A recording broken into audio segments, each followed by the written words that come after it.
Baik, izin saya berbagi. Baik, terima kasih Bapak Ibu sudah menonton video tadi. Mudah-mudahan ada semacam kesama persepsi dulu bahwa gerakan literasi sekolah ini merupakan kegiatan yang sebenarnya bukan suatu hal yang baru. Ketika program ini digulirkan pada tahun 2016 awal, banyak sekali Pemda ya, waktu itu kami melakukan sosialisasi kepada seluruh kepala LPMP, Lembaga Penjamin Mutu Pendidikan, lalu kepada Kepala Dinas Pendidikan Provinsi, Kabupaten Kota seluruh Indonesia. Dan banyak mengatakan bahwa sebenarnya bukan hal yang baru. Eh, kita ingin menegaskan kembali bahwa gerakan literasi sekolah merupakan kegiatan yang bukan sama sekali baru dan bukan hal yang di luar di luar mereka, di luar guru-guru, di luar siswa. Bahwa ini merupakan kegiatan yang sebenarnya sudah lama berjalan.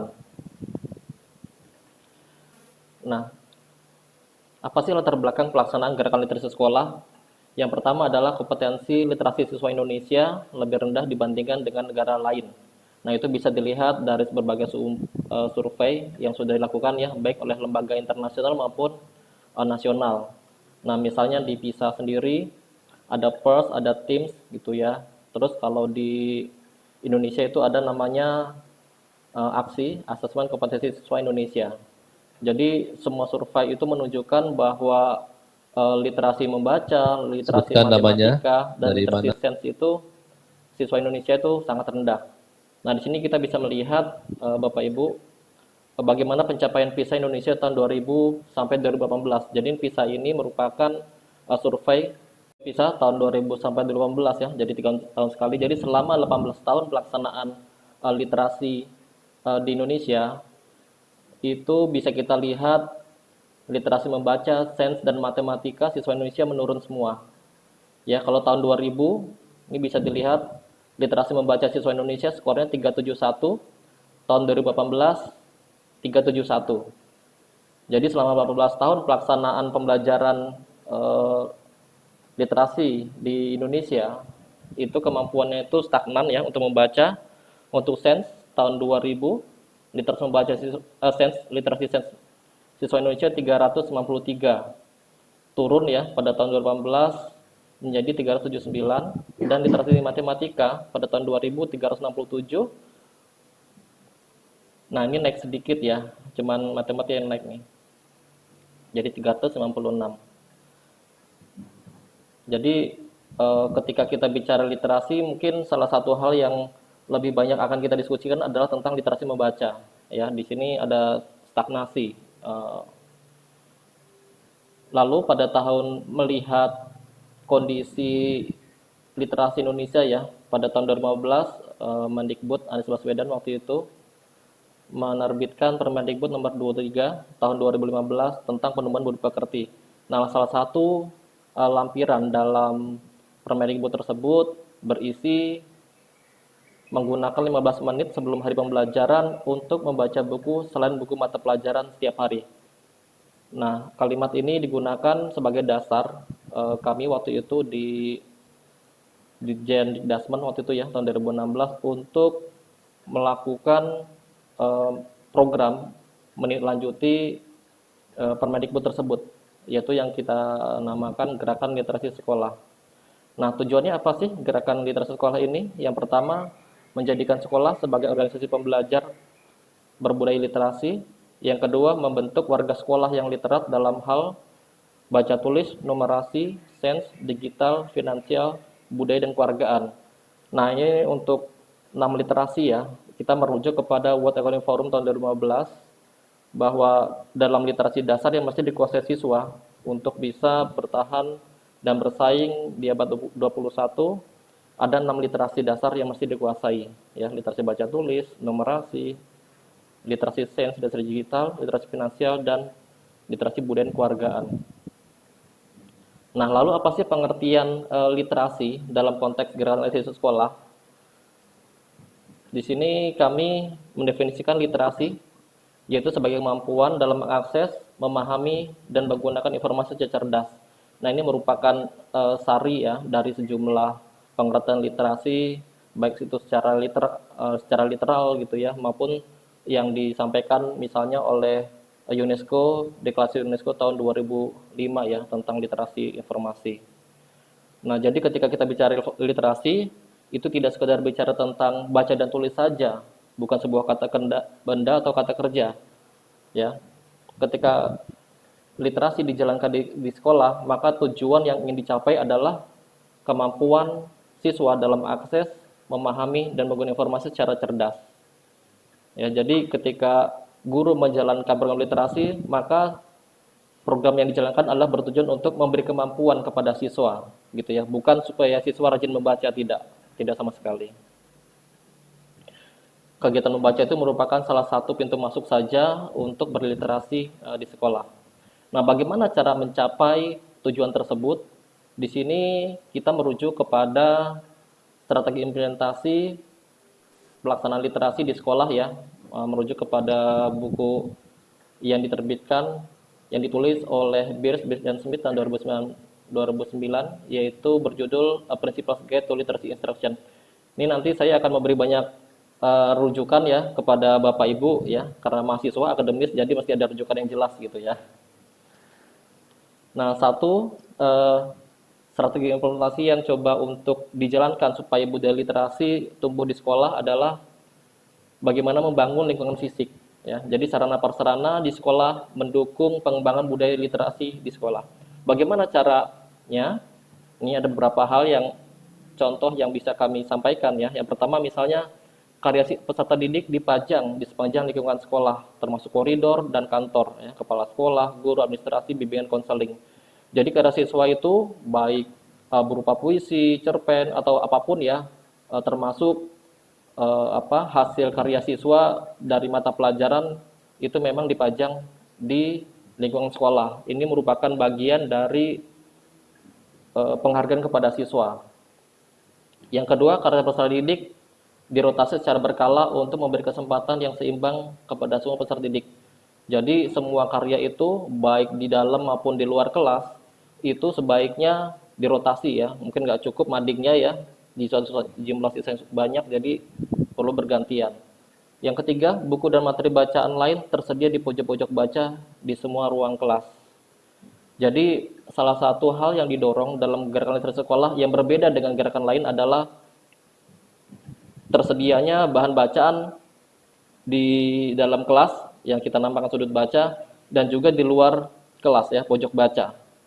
Jadi salah satu tujuan kenapa ada sudut baca misalnya di dalam kelas, ini untuk mendekatkan buku kepada siswa. Jadi selama ini kan perpustakaan misalnya itu agak jauh dijangkau ya, di sejumlah sekolah banyak sekali perpustakaan yang misalnya di bagian belakang, di dekat WC yang nggak nyaman gitu ya. Siswa juga kadang males untuk datang, sehingga bagaimana membangun kedekatan siswa dengan buku. Nah, mereka disediakan pojok sudut baca. Lalu kalau untuk pojok baca sendiri, rak buku yang diletakkan di tempat-tempat strategis ya, yang biasa tempat kumpul ya, tempat nongkrong misalnya di pendopo, di ruang tunggu orang tua atau di kantin. Yang keempat, buku dan materi bacaan lain tersedia juga untuk peserta didik dan orang tua ya, atau pengunjung di kantor dan ruangan selain ruang kelas ya. Misalnya di sejumlah sekolah ada yang di kantin, bahkan ada yang di toilet ya. Jadi ada toilet, siswa ngantri, nah kepala sekolah bangun pojok baca di sana, itu ada. Saya pernah ke SD 02 Serang, pernah lihat sendiri gitu ya, begitu bagusnya. Jadi ketika siswa antri bisa sambil baca, ya nggak main-main. Yang kelima, kantor kepala sekolah memajang karya peserta didik dan buku bacaan untuk anak. Ya, jadi biasanya yang datang ke kantor kepala sekolah kan biasanya orang-orang luar gitu ya, pejabat misalnya, atau akademisi datang ke kepala sekolah. Nah, mereka bisa melihat langsung karya peserta didik, apakah dalam bentuk buku maupun kriya. Lalu kepala sekolah bersedia berdialog dengan warga sekolah. Ini merupakan bentuk penghargaan kepada ini ya, kepada siswa ya, bahwa kepala sekolah itu tidak sekedar mengurus administrasi aja, tapi mereka juga melakukan dialog dengan siswa. Lingkungan berikutnya yang perlu dibangun untuk menciptakan budaya literasi sekolah adalah lingkungan sosial afektif. Jadi bagaimana membangun model komunikasi dan interaksi yang efektif di sekolah. Beberapa hal bisa dilakukan. Misalnya pertama, penghargaan terhadap prestasi peserta didik ya, baik sifatnya akademis dan akademis diberikan secara rutin ya, tiap minggu atau per bulan. Upacara hari Senin merupakan salah satu kesempatan yang tepat untuk pemberian penghargaan mingguan.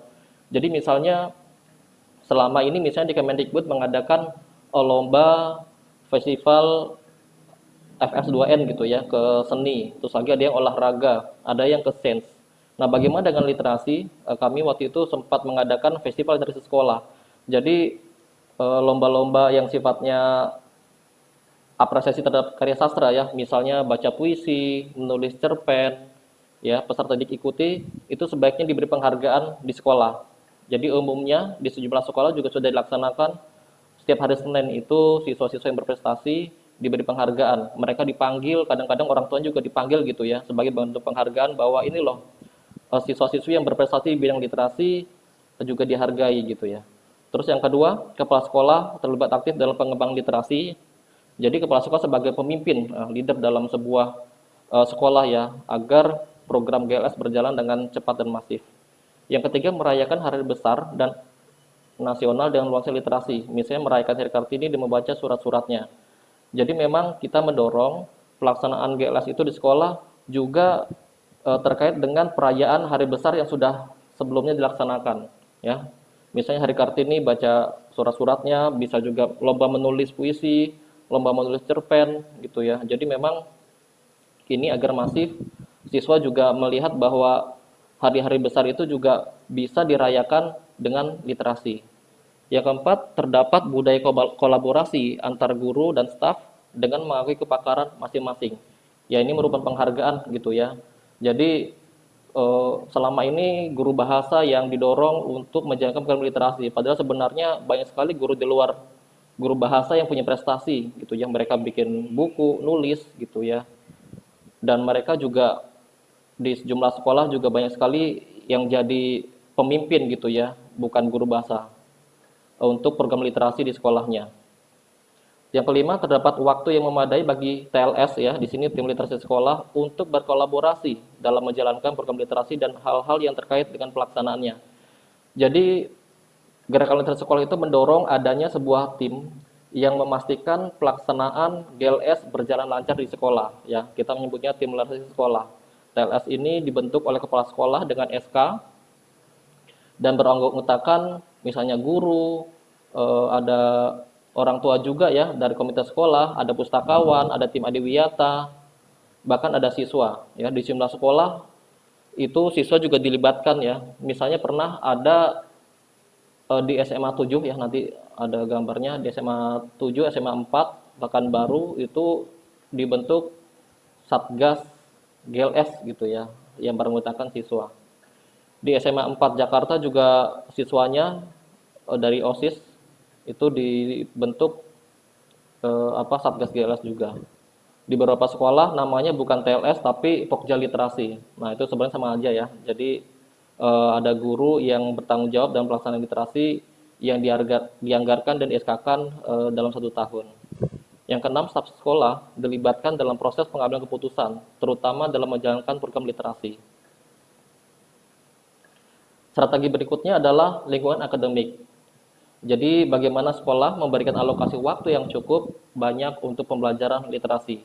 Nah, di sini contohnya misalnya terdapat organisasi sekolah ya yang bertugas melakukan asesmen dan perencanaan ya. Bila diperlukan ada pendampingan dari pihak eksternal. Nah, ini pendampingan pihak eksternal ini baru saja kemarin kami laksanakan ya. Kami dari Kemendikbud ingin melakukan pendampingan literasi.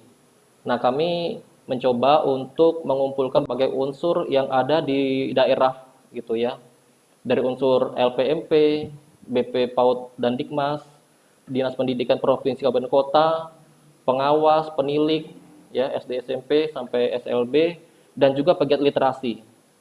Selama ini program yang berjalan ya, mungkin Bapak Ibu pernah mendengar misalnya sekolah penggerak ya, guru penggerak gitu ya. Itu kan sebenarnya mendorong bagaimana ada pendampingan langsung ke sekolah ya, dengan melibatkan Pemda. Nah, kami juga punya program seperti ini yang memang khusus terkait dengan literasi. Kemarin kita punya 3 program, 3 provinsi ya, ada Sumatera Barat, Jawa Tengah, dan Sulawesi Selatan, dan 10 kabupaten kota. Ya, 10 kabupaten kota ini ada di 3 provinsi tersebut. Kami sangat meyakini bahwa sebaik apapun program yang kita miliki, Kalau tidak didampingi langsung, itu tidak akan berjalan dengan maksimal.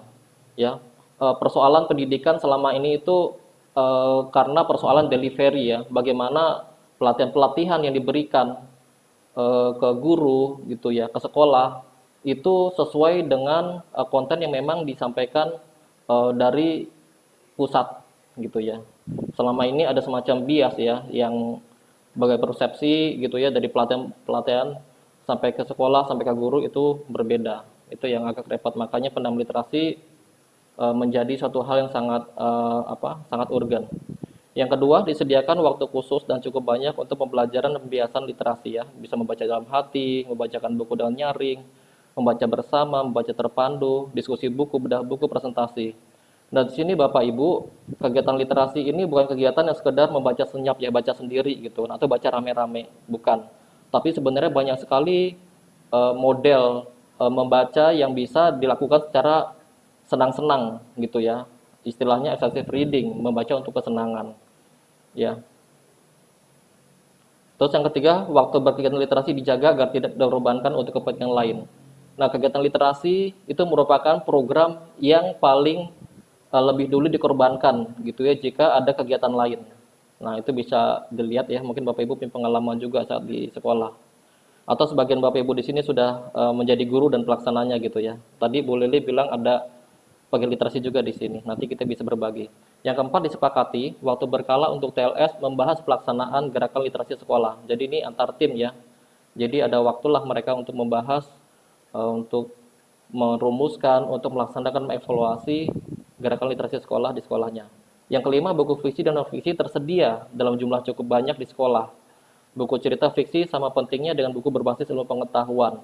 Dan kita pasti akan langsung berpikir, berapa jumlah buku non fiksi atau fiksi di perpustakaan selain buku paket pelajaran ya. Mungkin ini akan menjadi diskusi yang cukup menarik ya di sejumlah sekolah, di banyak sekolah bahkan perpustakaan isinya adalah buku-buku pelajaran gitu ya.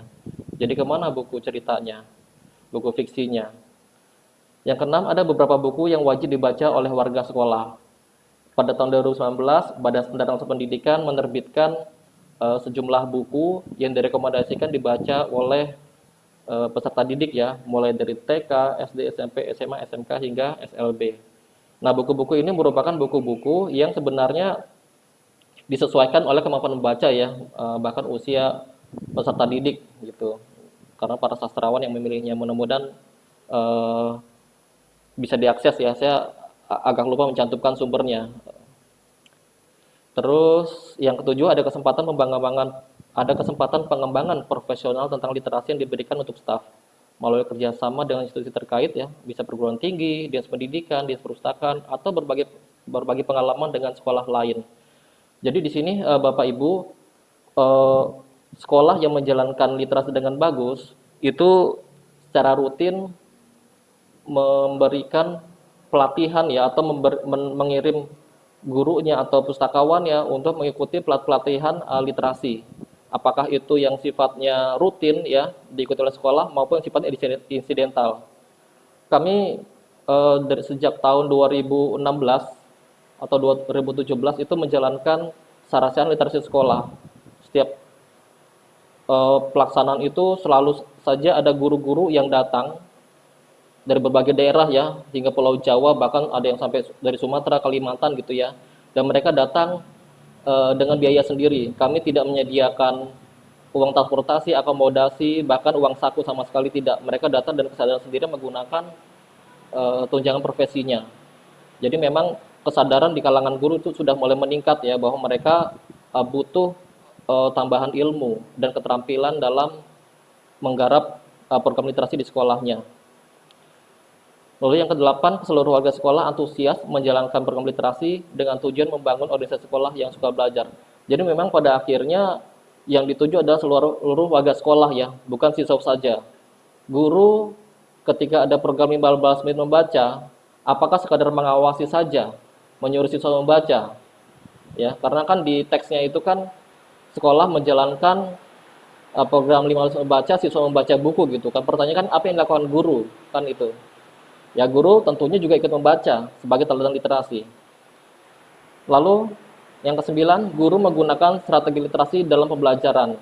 Jadi bagaimana guru menggunakan metode-metode literasi dalam kegiatan pembelajaran ya, tidak sekedar pembelajaran bahasa Indonesia, tapi pembelajaran lainnya juga. Misalnya penggunaan infografis, penggunaan pengatur grafis gitu ya, yang digunakan guru untuk memudahkan dalam penyampaian pelajarannya kepada siswa.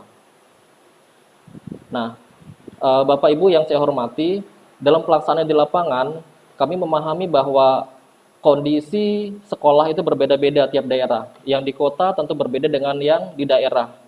Nah, makanya kami menjalankan program ini dengan menyesuaikan kapasitas dan kondisi sekolah. Makanya jadi ada semacam tahapan ya, kita menyebutnya kegiatan. Waktu tahun 2016 kita menyebutnya tahapan ya, jadi ada pembiasan, pengembangan, pembelajaran. Problemnya adalah waktu itu kenapa disebut tahap kami mengubah menjadi kegiatan, karena ketika disebut dengan tahap pembiasan, tahap pembelajaran, kriteria kegiatan yang sudah ada dalam masing-masing tahap itu dipandang tidak perlu lagi dilaksanakan ketika sudah berganti tahapan. Nah, kami menyebutnya di sini adalah kegiatan ya, kegiatan pembiasan, pengembangan, pembelajaran. Bahwa tiga kegiatan tersebut berjalan secara simultan, itu ya. Fokus dalam kegiatan pembiasaan adalah penumbuhan budaya literasi dan minat baca di sekolah ya. Salah satunya melalui kegiatan 15 menit membaca. Nah, apa sih yang bikin penting program 15 menit membaca? Selama ini siswa itu tidak punya waktu yang khusus untuk mereka membaca buku-buku selain buku pelajaran. Ya di sekolah mereka baca buku pelajaran. Di rumah kemungkinan besar mereka tidak membaca buku-buku selain itu ya, selain buku pelajaran ya kalau ada PR gitu ya.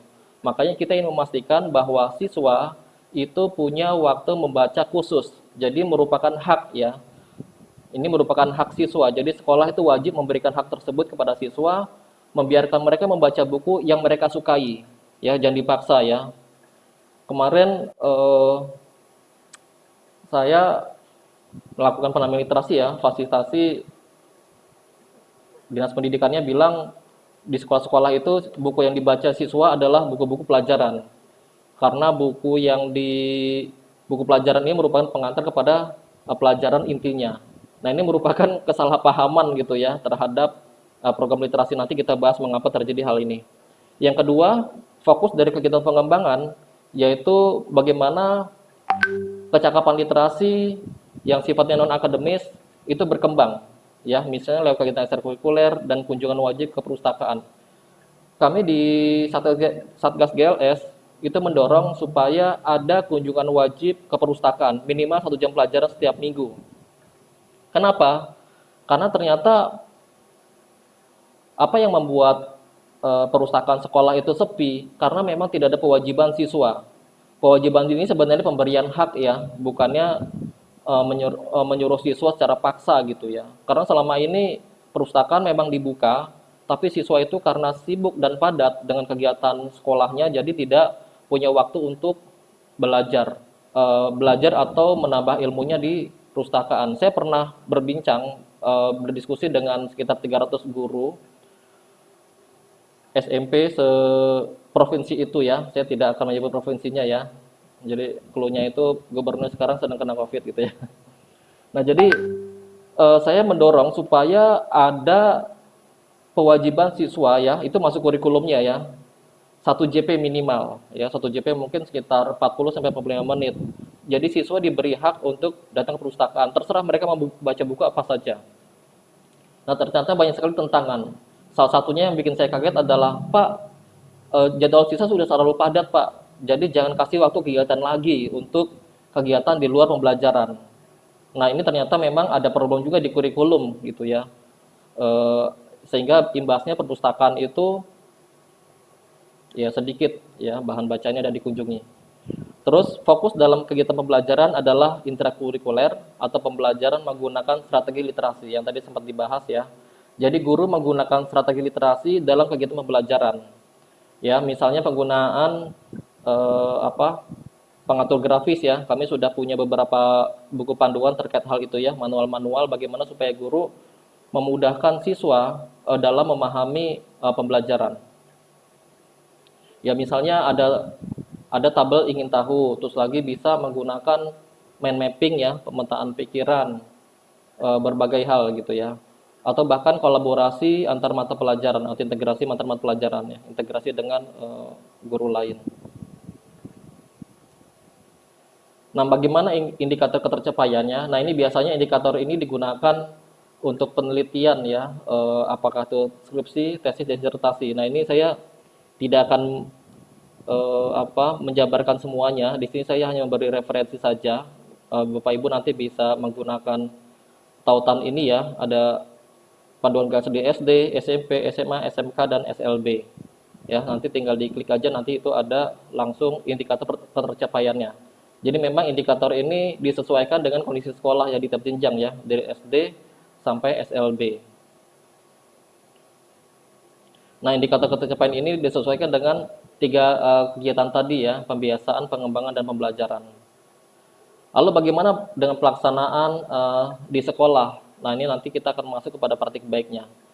Jadi ternyata di sekolah Bapak Ibu selama sekitar 5 tahun berjalan terjadi keberagaman gitu ya, tidak keseragaman ya, bahwa program literasi yang diwajibkan kepada seluruh sekolah yang ada di Indonesia ya, dan bahkan di luar negeri ya, sekolah Indonesia luar negeri, itu tidak semuanya berjalan baik ya. Ada sekolah-sekolah yang menjalankan program literasi dengan baik ya, sesuai dengan panduan yang memang diterbitkan Kemendikbud. Ada yang kurang ya, sekolah menjalankan program GLS tidak utuh ya, jadi mereka menjalankan sebagian enggak gitu ya di sekolah tersebut.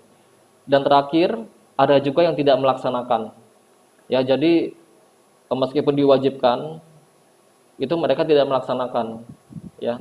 Kenapa? Nanti bisa kita diskusikan. Nah, di sini saya berdiskusi dengan guru SMA Negeri 7 Pekanbaru, namanya Bu Nur Hafni, Dr. Nur Hafni. Sebelumnya beliau kepala sekolah SMA Negeri 4 Pekanbaru. Banyak sekali diskusi di sini yang mengungkap bagaimana kepala sekolah ini ketika dipindah ke SMA 7 ya. Jadi di SMA 4 sebelumnya itu dia sudah melaksanakan program literasi dengan sangat baik ya, sesuai dengan buku panduan. Lalu dia dipindah ke sekolah SMA 7 dan dia mengaku ini mulai dari nol. Ini banyak sekali, ada sekitar 7 mungkin ya atau 10 praktik baik ya, kreativitas dan inovasinya agar pelaksanaan gerakan literasi berjalan dengan baik. Satu hal yang saya salut adalah peletakan perpustakaan Bapak Ibu. Jadi ketika dia datang, itu perpustakaan itu letaknya berada di bagian belakang sekolah. Ya, jadi setelah itu dia memindahkan. Jadi ruang guru yang awalnya berada di bagian depan sekolah, jadi kalau mau pulang tinggal atau datang tinggal cepat gitu ya, itu dipindah, ditukar dengan perpustakaan. Jadi perpustakaan sekolah itu menggantikan ruang guru, jadi ruang guru di bagian belakang ya, menggantikan perpustakaan ya. Jadi ini merupakan hal yang sifatnya menurut saya revolusioner gitu ya.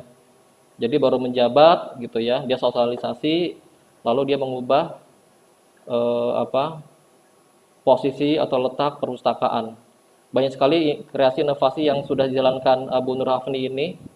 Nanti bisa lihat di video YouTube saya. Sekalian promosi nggak apa-apa ini ya. Nah, apa sih kendala-kendala yang dihadapi oleh sekolah dalam pelaksanaan GLS?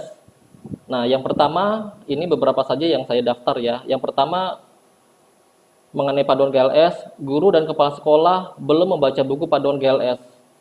Ini satu hal yang sangat menyedihkan sebenarnya ya, ketika panduan dengan sangat mudah bisa dilihat, bahkan di YouTube banyak sekali sekolah yang mengunggah kegiatan literasinya, bahkan banyak sekali guru-guru yang berimprovisasi gitu ya, menciptakan kreativitas. Dan ternyata ketika saya mengikuti atau mengisi kegiatan literasi ya, saya diundang misalnya, dan selalu saya tanyakan, siapa di sini yang sudah pernah membaca buku desain induk GLS dan panduan GLS? Apakah di SD, SMP, SMA, SMK, atau SLB. Dan rata-rata tidak ada yang belum ada yang membaca buku tersebut. Ini suatu hal yang sangat miris menurut saya gitu ya. Pernah ada, waktu itu ada kegiatan di Perpustakaan Nasional. Jadi yang hadir adalah guru-guru terbaik gitu ya, merupakan dampingan dari sebuah CSR ya, CSR Nah, pendampingnya ini merupakan lembaga pelatih gitu ya, pelatihan. Nah, saya di sana melihat semua sekolah dari 34 provinsi itu ya, SD, itu sudah menjalankan program literasi semuanya. Sudah ada tim literasi sekolah. Sudut baca di setiap kelas itu ada semua. Pojok literasi di semua di berbagai penjuru sekolah. Lingkungan kaya literasi, semuanya ada. Pokoknya GLS banget deh. Lalu setelah saya tanya, siapa Bapak Ibu di sini yang sudah membaca Desain GLS dan Panduan GLS di SD? Tak satu pun angkat tangan. Saya sebenarnya waktu itu istighfar berkali-kali gitu. Jadi bagaimana mereka menjalankan program GLS, tapi mereka belum membaca buku panduannya. Ya, saya waktu itu nggak bertanya kenapa mereka nggak membaca, tapi waktu itu saya berpikir bahwa dari pendamping lah mereka ya menjalankan program literasi gitu. Jadi ini terkait dengan cara berpikir ya, cara berpikir guru pada akhirnya bahwa buat apa kita menjalankan program literasi sesuai dengan pemerintah kalau kita mungkin sudah tahu sendiri gitu kan program literasi. Jadi istilah improvisasi nanti ada di sini. Terus yang kedua adalah pemahaman literasi. Jadi guru dan kepala sekolah belum paham tentang literasi. Paham di sini literasi masih dimaknai dengan kegiatan membaca dan menulis saja. Selain itu tidak. Saya juga bertanya kepada sekitar 300 guru itu, siapa di sini yang sekolahnya sudah menerbitkan buku? Banyak sekali yang angkat tangan dan dengan bangga angkat tangan. Lalu ketika saya tanya, apakah buku tersebut sudah diluncurkan dan dibedah? Tak satu pun angkat tangan. Jadi banyak guru berpikir bahwa literasi sudah berjalan ketika buku sudah terbit. Padahal tidak seperti itu. Jadi buku berisi teks ya, berisi ide-ide.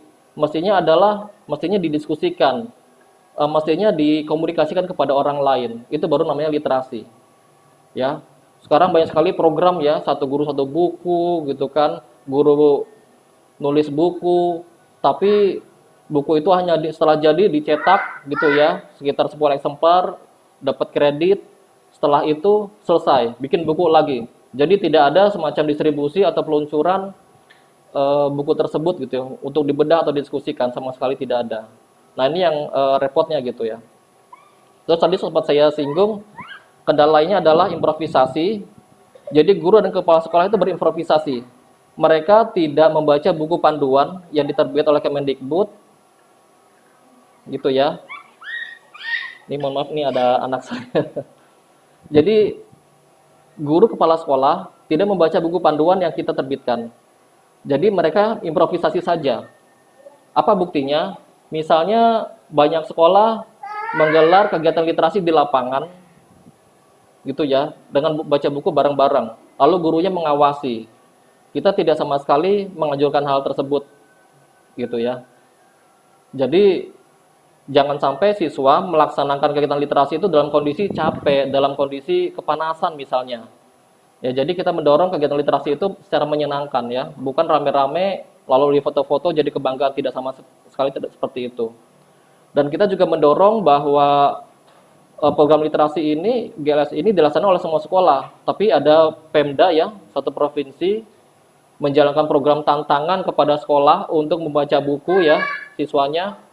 Sekolah yang tidak mengikuti tantangan tidak boleh melaksanakan GLS ya. Jadi sebenarnya kebijakan di pusat sendiri tidak berjalan baik juga ya, dilaksanakan oleh Pemda. Jadi ada kebijakan Pemda sendiri yang istilahnya menganulir gitu. Sekolah yang tidak ikut tantangan gubernur ya, ikut baca, itu tidak boleh melaksanakan program GLS.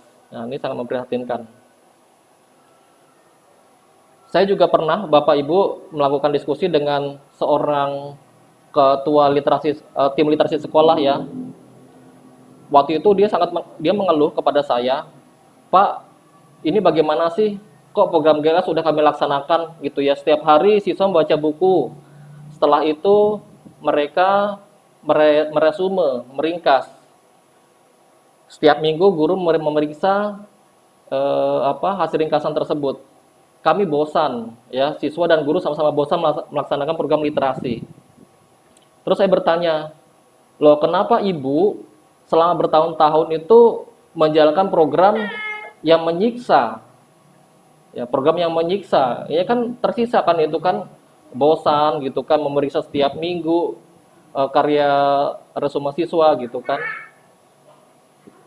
Nah terus dia balik bertanya, loh ini kan program pemerintah Pak. Terus saya tanya, Ibu sudah pernah baca buku desain induk GLS atau panduan GLS di waktu itu SMK gitu ya? Belum. Itu seorang ketua tim literasi sekolah loh. Sama sekali belum pernah membaca buku yang kami terbitkan. Saya juga bertanya kepada guru-guru yang ada di situ. Ya waktu itu ada pelatihan ya.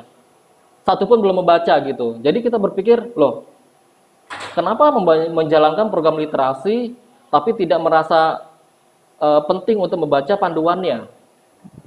Gitu ya. Jadi akhirnya mereka pusing sendiri, stres sendiri gitu. Nah, ini ada kaitannya ternyata Bapak Ibu, ada fenomena malas membaca di kalangan guru ya. Kita coba untuk terbuka saja gitu ya. Jadi banyak sekali guru yang malas membaca sehingga tidak menjadi teladan literasi. Ya banyak kasus di sekolah, kenapa program 15 menit membaca itu tidak berjalan? Karena ya gurunya malas baca. Ketika siswa membaca, guru ada yang main handphone.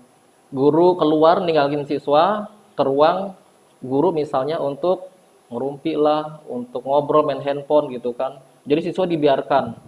Padahal yang kita harapkan adalah ketika siswa membaca, guru juga membaca di dekatnya. Jadi teladan literasi. Pengennya sih guru membacakan buku, diskusi tentang buku tersebut. Ya ini yang tidak berjalan ya di banyak sekolah juga. Jadi keprihatinan kita juga. Nah, bagaimana dengan praktik baiknya? Jadi banyak sekolah juga sudah memiliki praktik baik yang masing-masing berbeda sesuai dengan kondisi dan kapasitas sekolah masing-masing ya. Misalnya ada pembentukan tim literasi sekolah ya. Jadi kita mendorong bahwa program literasi berjalan baik jika dibentuk tim literasi sekolah ya. Bisa terdiri dari tadi ya pustakawan, guru, bahkan siswa pun juga dilibatkan gitu ya. Ada SK-nya. Ada juga sudut baca kelas ya. Seluruh kelas memiliki sudut baca.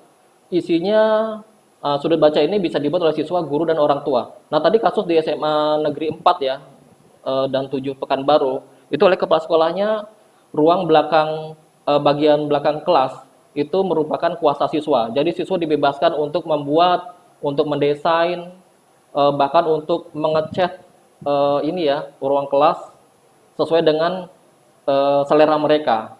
Ya. Jadi misalnya siswa di rumah yang ada rak buku tidak terpakai bisa dibawa ke sekolah. Ya, mereka mau ngecat monggo silakan. Ya, jadi ini memang sudut baca kelas merupakan kuasa siswa ya di sekolah tersebut gitu ya. Jadi orang tua sama guru nggak perlu repot-repot, siswa kasih aja kesempatan untuk bikin sesuai dengan keinginan mereka. Itu insya Allah itu mereka akan membuat dengan sebaik-baiknya. Nah, bukunya yang ditaruh di rak buku itu adalah buku yang mereka sukai, ya, buku yang mereka sukai, bukan buku pelajaran. Lalu pojok baca, jadi pojok baca ini merupakan rak buku yang diletakkan di sejumlah tempat yang nyaman gitu ya, di mana warga sekolah biasa berkumpul. Jadi mereka kumpul di mana di pendopo misalnya, ini ada buku bagus nih, baca gitu ya sambil diskusi. Lalu variasi kegiatan membaca. Jadi membaca tidak sekadar membaca sendiri, membaca senyap gitu ya, banyak sekali variasinya. Yang tujuannya adalah reading for pleasure ya. Jadi pada kegiatan pembiasaan itu extensive reading ya, membaca untuk kesenangan gitu ya. Karena dengan membaca untuk kesenangan, berbagai penelitian menyebutkan itu akan mendorong siswa untuk memahami materi yang dibacanya dengan baik dan cepat. Lalu lingkungan kaya literasi. Jadi kita mendorong bagaimana sekolah itu dipenuhi dengan bahan kaya teks ya dan kampanye literasi. Apakah itu di ruang kelas, di luar kelas ya, di kantin gitu ya. Di kantin misalnya saya pernah waktu itu ke Kaltara, di satu sekolah itu kantinnya itu isinya apa? Bagaimana memilih makanan yang bergizi. Ya, jadi ketika siswa makan itu di depan itu udah tulisan gitu, ada poster-poster gitu. Bagaimana memilih makanan, tips memilih makanan yang bergizi. Bagaimana cuci tangan, itu di ruang UKS juga ada, di toilet juga ada. Jadi seluruh area sekolah itu banyak sekali bahan kaya teks ya, apakah itu poster atau infografis atau gambar yang bisa konsumsi oleh siswa. Lalu guru menggunakan beragam metode literasi dalam kegiatan pembelajaran. Nah, ini menjadi fokus ya, yang nanti berkaitan dengan asesmen nasional nanti.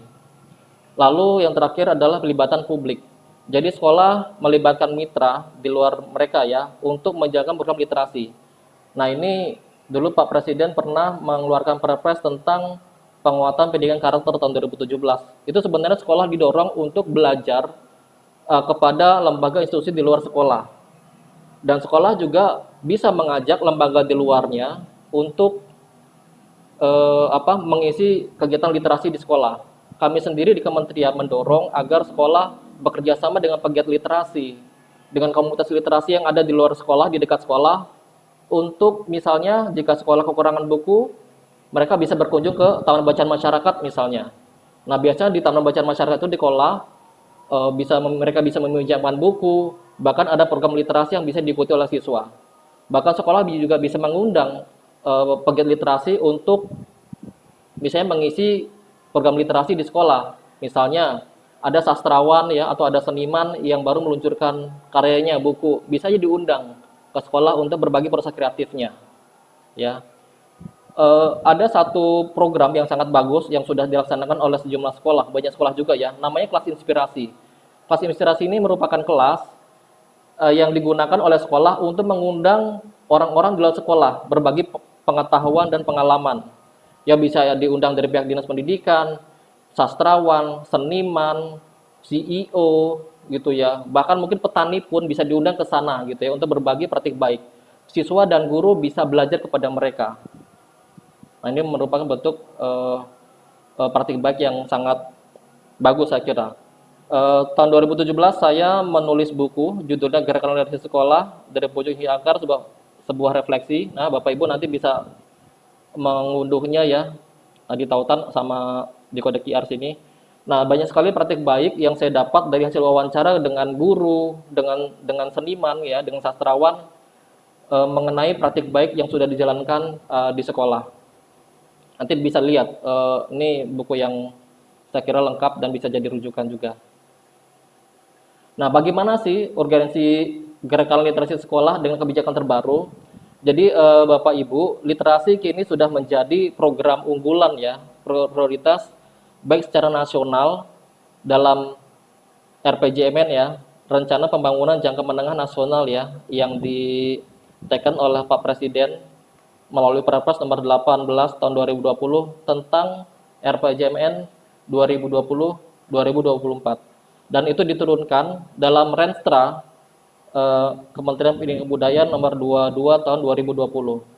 Jadi memang secara program nasional dan itu literasi sudah menjadi sebuah pilihan yang memang harus dijalankan. Lalu secara realnya nanti di sekolah sendiri literasi sudah menjadi instrumen ya pengukuran keberhasilan pembelajaran ya. Jadi nanti ada namanya asesmen kompetensi minimum ya. Literasi menjadi salah satu materi kemampuan yang diujikan kepada siswa. Jadi nanti ujian nasional sudah diganti dengan asesmen nasional. Siswa didorong lebih banyak untuk membaca agar membentuk kemampuan membaca yang baik ya. Jadi nanti pada akhirnya mendorong ke PISA ya, literasi membaca. Nah, di sini ada beberapa buku, manual panduan infografis GLS dan GLN. GLN ini Gerakan Literasi Nasional tingkat kementerian. Bapak Ibu silakan, saya sudah merangkumnya di sini, diunduh nih ada di Google Drive. Jadi berbagai buku manual yang kami produksi sejak tahun 2016 ya, ada beberapa judul yang edisi berikutnya ya yang sudah update gitu ya. Baik, mungkin itu dulu yang bisa saya sampaikan sebagai materi pengantar diskusi. Ini ada beberapa buku yang memang saya bidani dan saya juga sekarang sedang mengembangkan kanal YouTube fokus dengan literasi. Saya ingin mengundang berbagai kalangan untuk berbagi praktik baik ya, karena saya melihat fenomena orang itu malas membaca teks gitu ya, mereka lebih senang menonton. Jadi saya coba alih wahanakan bagaimana saya ingin menggali berbagai praktik baik yang sudah dilaksanakan oleh guru, pegiat literasi ya, pejabat gitu untuk berbagi kepada orang. Ada satu fenomena yang membuat miris juga gitu ya. Banyak sekali sebenarnya guru yang sudah melaksanakan kegiatan literasi di sekolah, tapi ketika kita minta untuk menuliskannya, nah itu repot ya. Rata-rata banyak sekali guru yang agak kurang dalam hal menulis gitu. Jadi mereka bisa berbuat, tapi untuk menuliskannya agak susah. Nah itu makanya ya kalau bicara pasti bisa gitu ya. Makanya saya mengembangkan ini. Baik, mungkin itu dulu materi pengantar dari saya, Bu Lili. Mudah-mudahan ini menjadi awalan untuk kita berdiskusi lebih dalam lagi. Terima kasih. Assalamualaikum warahmatullahi wabarakatuh. Waalaikumsalam warahmatullahi wabarakatuh. Ya, terima kasih luar biasa apa yang disampaikan oleh Pak Billy. Kita beri apresiasi dulu kawan-kawan pengalaman yang sudah dibagikan kepada kita, dan saya yakin untuk teman-teman guru ada hal-hal baru yang bisa diperhatikan tadi. Kita mendapat banyak referensi juga untuk menambah wawasan kita tentang gerakan literasi sekolah. Silakan kita buka sesi tanya jawab. Silakan jika ada yang akan bertanya. Silakan, ini dari Mbak Dwi Cipta. Biasanya Mbak Dwi Cipta langsung riset Google, Mas Billy. Oh, iya. Ya, dan kalau dari Google kita langsung ketemu siapa Pak Billy Antoro itu ya, bukan orang baru di GLS. Silakan Mbak Dwi. Betul Ibu, terima kasih. Sebelum ketika berjalan ke ini juga saya sempat browsing di Google, terus dan di Instagram juga sempat saya cari Mas Billy Antoro itu siapa ya, kegiatannya apa saja, seperti itu. Dan pertanyaan saya adalah salam literasi Mas Billy sebelumnya. Tolong ayo baca. Hari ini saya tanyakan yaitu adakah role model atau inspirator, mohon maaf nih sempat typo di chat room, inspirator maksud saya dalam hal ini bisa guru atau mungkin adanya duta bahasa dalam sekolah Mas Billy atau mungkin sekolah-sekolah yang pernah Mas Billy ajarkan. Dan kira-kira kalau memang adanya inspirator tersebut atau role model dari sekolah tersebut, seberapa baik sih dampak dari adanya role model atau duta bahasa di dalam kegiatan literasi tersebut, dan kira-kira pengalaman apa yang pernah Mas Billy lakukan ketika memberikan apresiasi kepada siswa-siswanya dalam produk yang pernah dihasilkan, seperti itu. Terima kasih Mas Billy. Ya, silakan langsung saja Pak Billy. Ya, memang salah satu faktor urgen dalam keberhasilan pelaksanaan GLS adalah ada teladan literasi. Jadi tidak mungkin seorang guru mendorong siswa untuk rajin membaca kalau guru tersebut tidak mencontohkannya. Ya, mudahnya seperti itu. Saya melihat banyak sekali pelaksanaan GLS itu tidak berjalan baik gitu ya, karena memang problem di situ. Kita melihat guru-guru ketika siswa membaca itu tidak ikut membaca. Siswa didorong membaca. Pertanyaannya adalah, apakah guru sudah mengajarkan kepada siswa cara membaca yang benar? Itu pertanyaannya. Saya sangat yakin siswa akan menjawab belum. Ya, udah baca-baca aja. Jadi istilahnya membaca ya membaca deretan mengeja gitu ya, deretan huruf tanpa berusaha untuk memahaminya. Padahal kan membaca itu juga ada proses interaksi, refleksi tentang bahan bacaan gitu ya. Enggak sekedar sudah membaca terus menuliskannya di jurnal dari halaman berapa sampai halaman berapa. Lalu ketika siswa didorong, diwajibkan untuk membuat resume. Pertanyaannya adalah, apakah guru sudah mengajarkan cara membuat resume yang baik? Itu problem. Saya waktu melakukan penelitian ya, waktu itu bareng Bu Ilza, bareng Bu Eva ya, di sebuah sekolah. Saya waktu itu wawancara dengan seorang siswa. Dan saya sangat kaget ya, siswa SMP waktu itu. Dia bilang begini, Pak, sebaiknya siswa jangan diwajibkan untuk bikin resume. Loh, kenapa Dek? Jadi yang saya lihat Pak, ketika mereka meresume, itu adalah yang dibaca mereka gitu. Jadi siswa membaca untuk mereka resume. Jadi bukan untuk dipahami, bukan untuk dinikmati gitu. Jadi hasil resume mereka adalah teks-teks yang mereka baca, istilahnya mindahin lah gitu. Nah ini sebuah masukan yang sangat bagus. Kan sebaiknya kan kalau guru mendorong siswa untuk membaca, cobalah dicontohkan bagaimana cara membaca yang baik gitu kan. Bagaimana cara memahaminya gitu kan. Lalu setelah itu bagaimana cara meringkasnya. Nah ini saya melihat memang di sejumlah sekolah juga, termasuk yang tadi sekolah di SMA 4 atau 7 Pekanbaru, itu juga guru-gurunya memberi contoh juga. Guru-gurunya ikut membaca. Nah, ini sangat efektif ya. Siswa-siswanya juga diberi kebebasan untuk menyalurkan kemampuan mereka ya. Apakah mereka pintar, mereka bisa menulis puisi, ya udah dibikin buku antologi puisi, bikin cerpen, bikin esai, bahkan bikin komik pun yang ada kolaborasi. Jadi satu buku misalnya isinya tentang esai, ada yang bisa jadi ilustrator, ya udah nulis di sana gitu. Jadi buku tersebut merupakan kumpulan hasil tulisan siswa. Guru-guru juga sama. Mungkin itu Mbak Dwi ya. Mudah-mudahan bisa menjawab.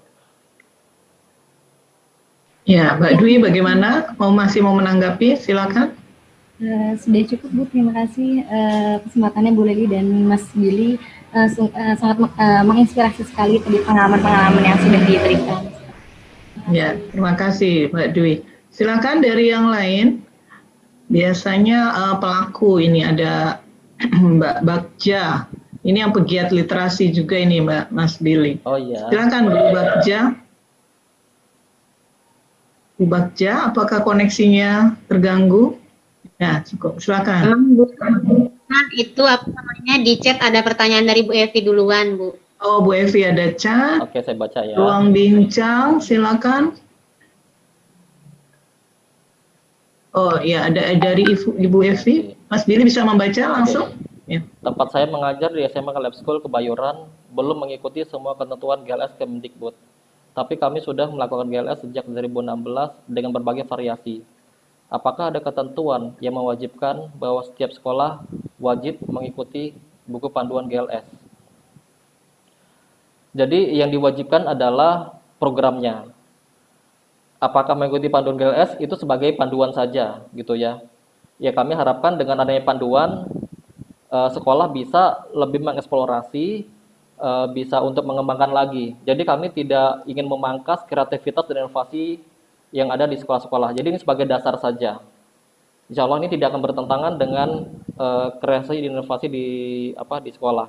Misalnya begini, di SMA kami memang sangat yakin ya sekolah-sekolah swasta ya dan bagus seperti SMA Lab School itu sudah menjalankan program literasi meskipun program ini secara resmi belum digulirkan oleh kementerian gitu ya. Tapi seandainya memang ada hal yang belum berjalan gitu ya, ya bisa aja menggunakan buku panduan ini gitu kan ya. Karena kami buku panduan ini disusun oleh nggak sekedar orang Kemendikbud ya, tapi kami juga di Satgas GLS Bapak Ibu itu juga terdiri dari orang-orang di luar Kemendikbud ya, apakah itu dari komunitas literasi, akademisi, bahkan sastrawan gitu. Jadi memang bervariasi sekali. Nah jadi kami bukannya mewajibkan ya, tapi kami sunnah mungkin ya, monggo gitu.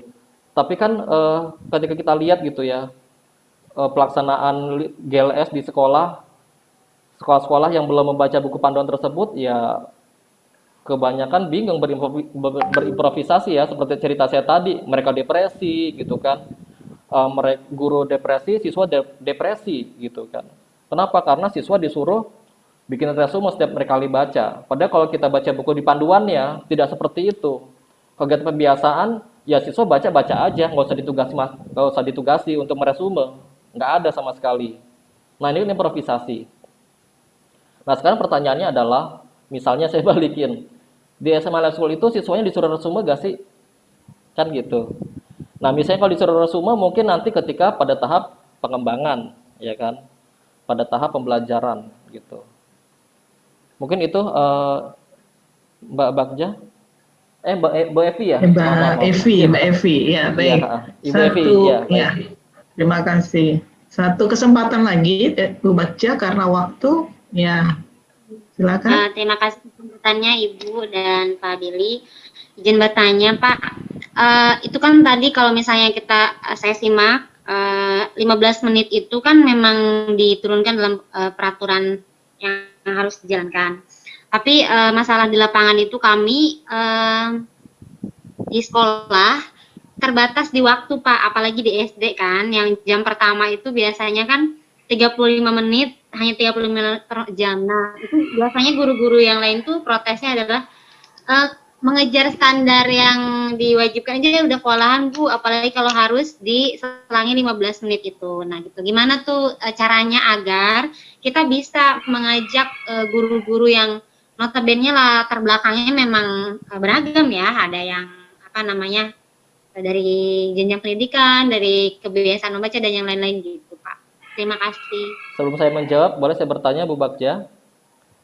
Menurut Ibu, guru-guru yang berkata begitu suka Boleh, membaca Pak. nggak? Enggak sih. Nah, udah terlalu jelas. Saya sangat yakin ya. Tertangkap. Ya. Guru-guru yang suka membaca, yang suka literasi, itu sangat senang loh ada program ini, ya. Dan rata-rata guru yang malas baca, yang nggak suka berliterasi, itu akan melakukan penolakan, entah masalah waktunya yang sempit lah, gitu kan, nggak ada waktu, gitu ya.